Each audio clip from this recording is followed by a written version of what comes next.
and your favorite Oakland A's moments throughout the season on OaklandAthletics.com. And today, we announce the results. At this time, please direct your attention to the area around home plate, where legendary A's broadcaster, the Tater Man, Monty Moore, will serve as the 40th anniversary celebration. Oh, gosh. Thank you very much. I don't think it would have been natural to come back to the Coliseum without hearing the voice of the greatest public address announcer in baseball who has been here 40 years, Roy Steele.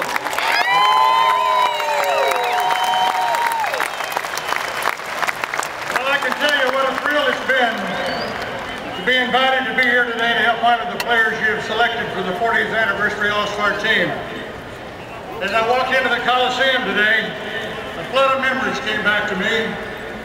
As I think back to the time when we moved here from Kansas City and we're telling the fans of the Bay Area that even though we finished last in the American League in Kansas City, with the group of outstanding young players we had coming here, it wouldn't be long before we had a winner. I remember standing on this very spot on opening night 40 years ago, introducing before 50,000 fans the then Governor of California, Ronald Reagan, and a host of other guests. And it didn't take long for our promises of a winner to come true, did it? In just 3 years, the A's won a division championship, and for the next 3 years, the World Championship.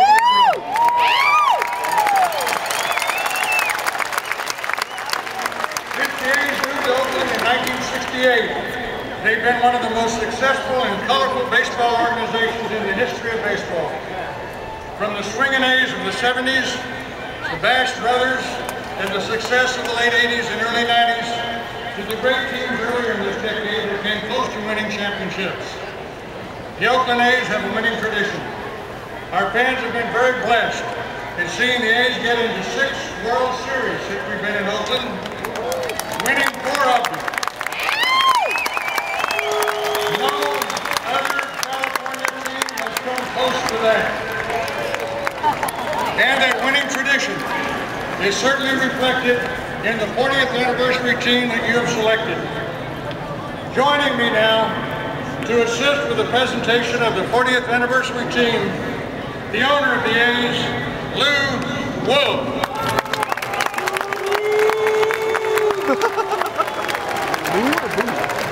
It's like we can teach you. Is it Lou or Boo? Thank the team, okay?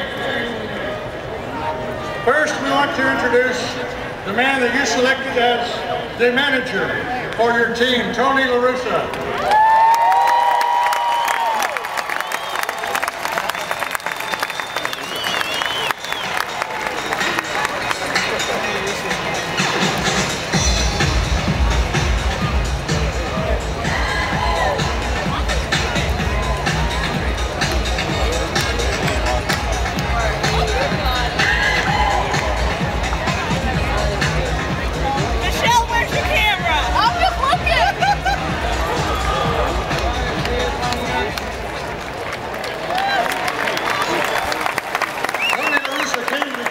As an 18-year-old bonus boy shortstop, and man, what a climb he made.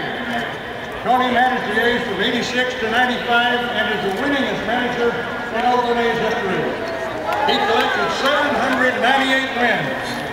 He led the A's to 4 American League West titles, 3 American League pennants, and 1 World Championship. And Tony gets credit for revolutionizing the game with his use of statistics and relief pitchers. And now please direct your attention to the video board for a short message from Tony La Russa, a man destined for baseball's Hall of Fame. I guess I was supposed to say thank you for the selection by the fans as the Oakland A's manager of our first 40 years, but it's really hard to do. When you think about the ball clubs that I was a part of from 86 or 95, you start with the front office, ownership, the Haas family, everything in the world that supports your ball club, Sandy Alderson, Walt Jocketty, Bill Rigney, all the guys there making good decisions. You're in the dugout, and you think about starting pitchers and Dave Stewart, Bob Welsh, Mike Nordstorm, Davis, Kurt Young, Scott Sanderson. I mean, how do you go wrong? And then when you're late in the game, when you go to the bullpen, you have a Hall of Famer, Dennis Eckersley, makes all of us look smart. Set up by guys like Rick Honeycutt and Gene Nelson. I mean, the pitching side was so good, and you had a great coaching staff. I think no one's ever had a better pitching coach than Dave Duncan, who was also with the Oakland A's back in the early days.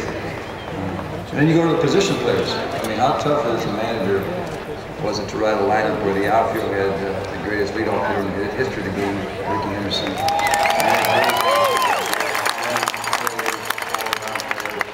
And he kept Ricky and Jose Canseco, great talent, playing the game the right way. Then you had the infield. We had our unofficial captain, Klein Lansford, Walt Weiss, Mike Gallego, Tony Phillips. And then there's this guy at first base, who was the second of our rookie of the years after Jose came Martin McGuire.